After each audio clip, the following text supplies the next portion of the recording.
नमस्कार दोस्तों, आज हम आव्यूह का दूसरा भाग देखेंगे। हमने हमारे पिछले वीडियो में पढ़ा था आव्यूह की भूमिका तथा आव्यूह के बारे में। आइए देखते हैं कि आज के इस वीडियो में हम क्या पढ़ेंगे। तो दोस्तों, आज के इस वीडियो में हम पढ़ेंगे आव्यूहों पर संक्रियाएं। तो चलिए आगे बढ़ते हैं और शुरू करते हैं हम हमारा आज का भाग। तो दोस्तों, हम आव्यूहों पर कुछ संक्रियाओं को प्रस्तुत करेंगे, जैसे आव्यूहों का योग, किसी आव्यूह का एक अदिश से गुणा, आव्यूहों का व्यवकलन तथा गुणा। तो चलिए शुरुआत करते हैं हम आव्यूहों का योग से। तो दोस्तों, दो आव्यूहों का योगफल प्रदत्त आव्यूहों के संगत अवयवों को जोड़ने से प्राप्त होने वाला आव्यूह होता है। यानी कि जब आप किन्हीं दो आव्यूह के अवयवों को जोड़ेंगे तो आपको उनका योगफल प्राप्त होता है। इसके अतिरिक्त योग के लिए दोनों आव्यूहों को समान कोटि का होना चाहिए। यानी कि हमें सबसे पहले ये ध्यान देना होगा यहाँ पर कि हमारे जो दोनों आव्यूह हैं, क्या उनकी कोटि समान है। यदि उन दोनों की कोटि समान है तो उसके बाद हम उन दोनों आव्यूहों के संगत अवयवों को जोड़कर उनका योगफल ज्ञात करेंगे। तो आइए एक उदाहरण से इसे समझते हैं। हमने यहाँ पर दो आव्यूह लिया है, A11, A12, A21, A22 और जो दूसरा मैट्रिक्स है हमारा वो है B11, B12, B21, B22। तो आइए देखते हैं कि इसका योगफल हमारा क्या प्राप्त होगा हमें।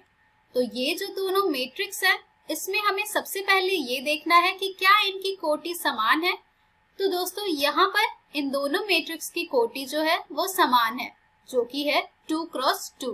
तो जब इनकी कोटि समान है तो आइए अब हम ज्ञात करते हैं इसका योगफल। तो इसका योगफल के जो अवयव हमें प्राप्त होंगे वो होंगे A11 plus B11, A12 plus B12, A21 plus B21, A22 plus B22।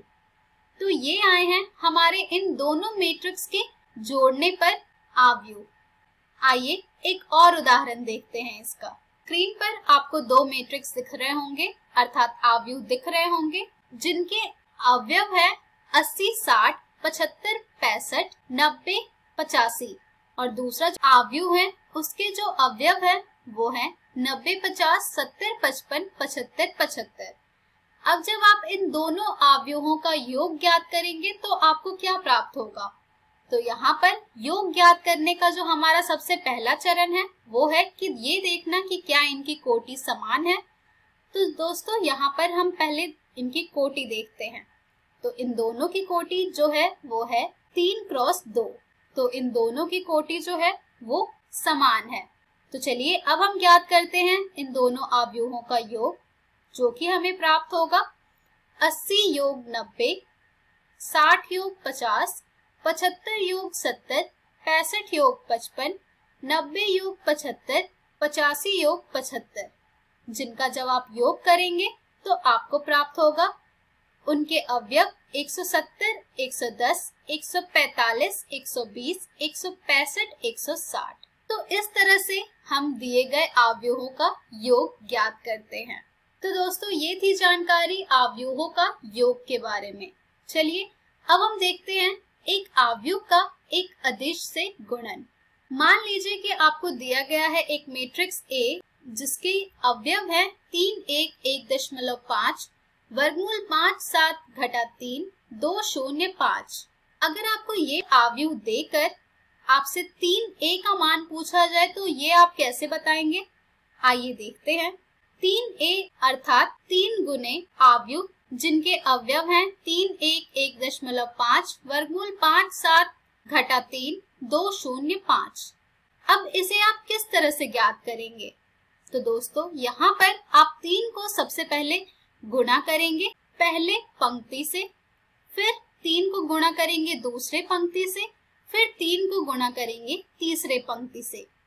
तो जब आप इन तीनों को गुणा करके ज्ञात करेंगे तो आपको प्राप्त होगा उस आव्यूह के अवयव 3 गुने 3, 3 गुने 1, 3 गुने 1.5, 3 गुने वर्गमूल 5, 3 गुने 7, 3 गुने घटा 9, 3 गुने 2, 3 गुने 0, 3 गुने 5। जिसे आप और हल करेंगे तो आपको प्राप्त होगा अवयव के अवयव 9, 3, 4.5, 3 वर्गमूल 5, 21 घटा 9, 6, 0, 15। तो ये आपको अवयव प्राप्त हुए हैं जब आपने 3 से गुणा किया दिए गए अवयव को। तो दोस्तों इसी प्रकार से हम एक अवयव को एक अदिश से गुणा करते हैं और फिर ज्ञात करते हैं उनका मान। चलिए दोस्तों अब हम जानेंगे अवयव का ऋण अवयव। तो दोस्तों किसी अवयव A का ऋण अवयव अर्थात घटा A से निरूपित होता है। हम घटा A को घटा A बराबर घटा 1 गुणे A द्वारा परिभाषित करते हैं। तो दोस्तों यहाँ पर आपको इस स्टेटमेंट को देखकर ही समझ आ गया होगा कि घटा A अगर आपको ज्ञात करना है और आपके पास A है तो आप घटा 1 से गुणा करेंगे A को, तो आपको घटा A का मान प्राप्त हो जाएगा और इसी को कहते हैं अब अवयव का ऋण अवयव अर्थात नेगेटिव ऑफ अ मैट्रिक्स। चलिए दोस्तों अब हम देखेंगे अवयव का अंतर यानी कि डिफरेंस ऑफ अ मैट्रिसेस।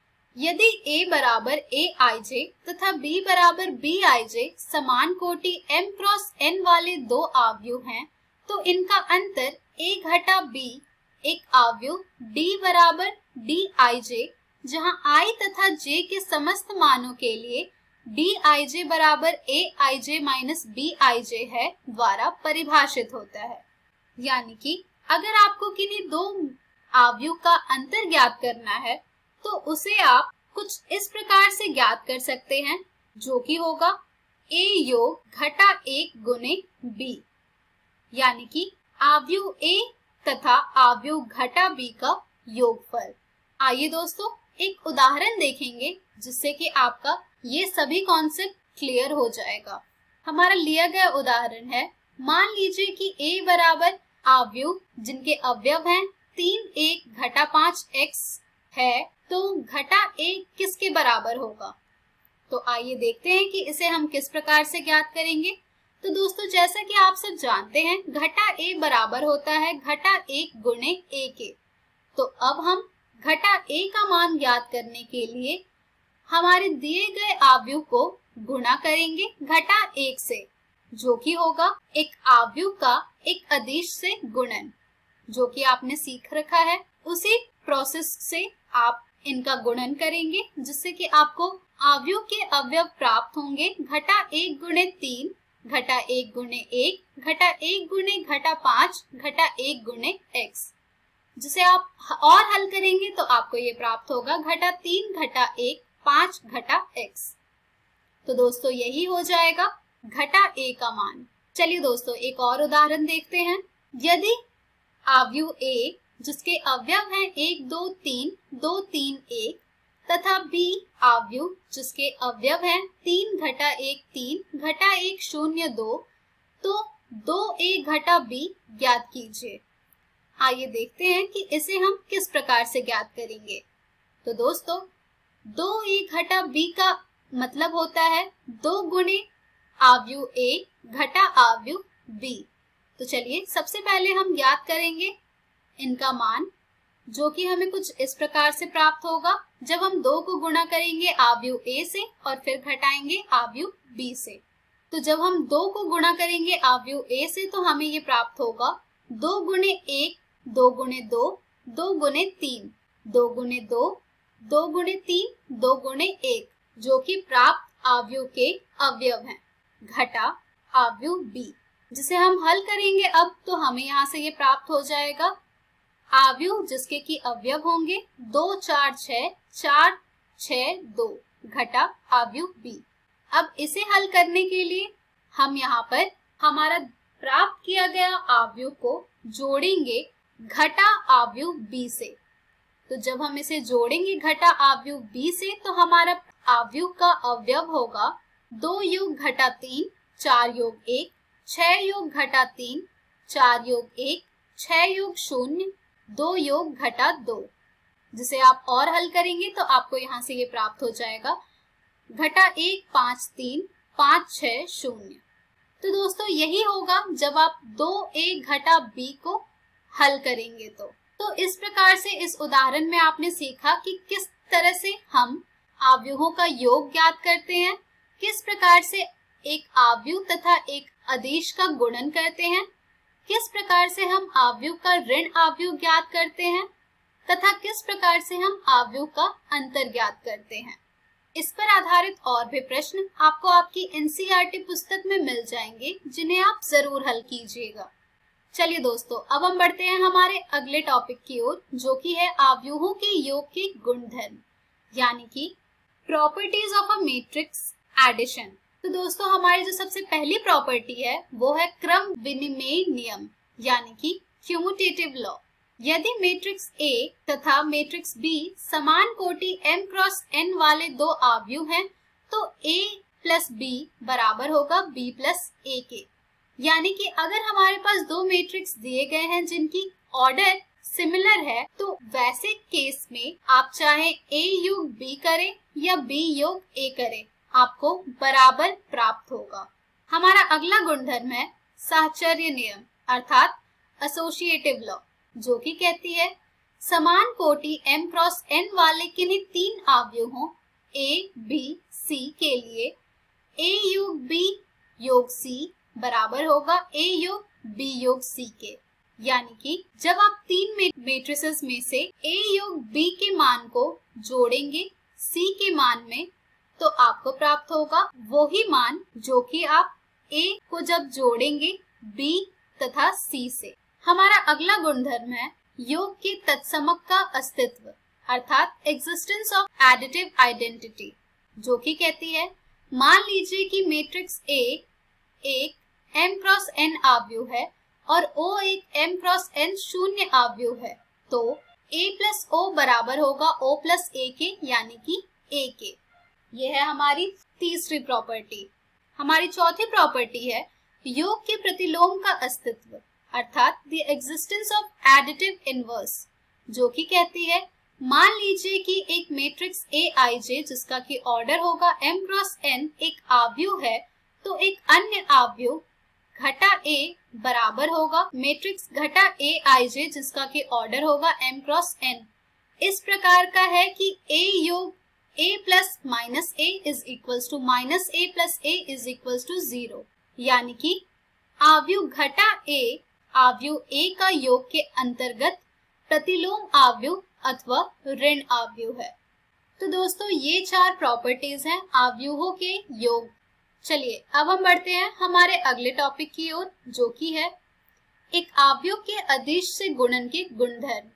यदि मैट्रिक्स A तथा मैट्रिक्स B समान कोटि m क्रॉस n वाले दो अवयव हैं और K तथा L अदिश है, तो K गुणे A योग B बराबर होगा K A योग K B के तथा K प्लस L गुणे A बराबर होगा K A plus L A के। तो दोस्तों यहाँ से आपको दो प्रॉपर्टी मिल रही है, जो कि है जब आप एक अदिश से गुणा करेंगे दो अवयव के योग से, तो आपको प्राप्त होगा अदिश गुणे पहला मैट्रिक्स योग अदिश गुणे दूसरा मैट्रिक्स, तथा जब आप दो अदिश अर्थात K और L का योग से गुणा करेंगे एक मैट्रिक्स को, तो आपको वो प्राप्त होगा K गुणे मैट्रिक्स A योग L गुणे मैट्रिक्स A।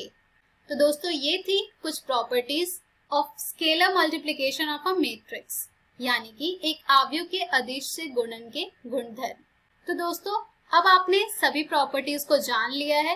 तो दोस्तों इसी के साथ हमारी आज की वीडियो समाप्त होती है।